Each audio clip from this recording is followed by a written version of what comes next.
જય સોમનાથ મિત્રો, સ્વાગત છે યુટ્યુબ ચેનલ ગુજ ઇન્ફો હિમાલયસીમાં. મિત્રો, જે રીતે આપણે દિવ્યાંગ સાધન સહાય 2025-26ની જે જાહેરાત છે એ ફરીથી જાહેરાત બહાર પાડી હતી, જે યોજનાનું પોર્ટલ ફરીથી ખુલ્લું મૂકવામાં આવેલું હતું, એવી જ રીતે જે અગાઉ સપ્ટેમ્બર 2025માં મોટોરાઇઝ ટ્રાયસિકલ અને જોયસ્ટિક વ્હીલચેર માટેની જે સાધન સહાય જે અલગથી આપવામાં આવતી હોય છે તેની જાહેરાત પણ આવેલી હતી.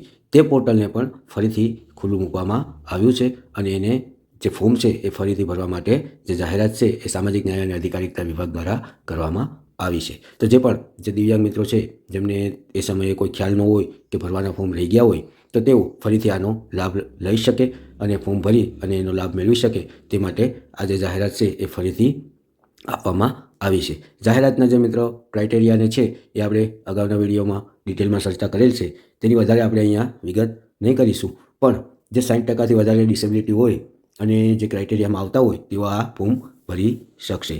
સાધન મિત્રો એક જ વાર મળવાપાત્ર રહેશે અને જે આ યોજનાનો લાભ મળેલ હોય તો જે સાધન સહાયમાં ટ્રાયસિકલ કે વ્હીલચેરનો જે લાભ છે એ મળશે નહીં અને જે અગાઉ જે અરજી કરી હોય એઓને ફરીથી અરજી કરવાની રહેશે નહીં.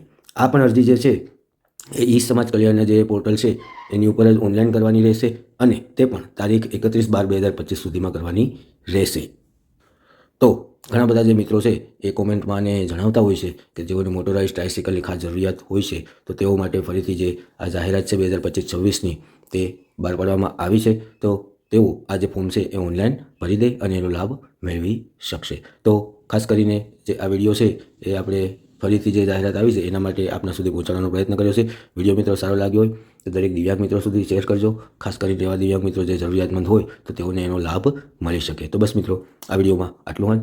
મળીશું હવે નેક્સ્ટ વિડીયોમાં. દરેક દિવ્યાંગ મિત્રો પોતાનું ધ્યાન રાખજો. જય હિન્દ.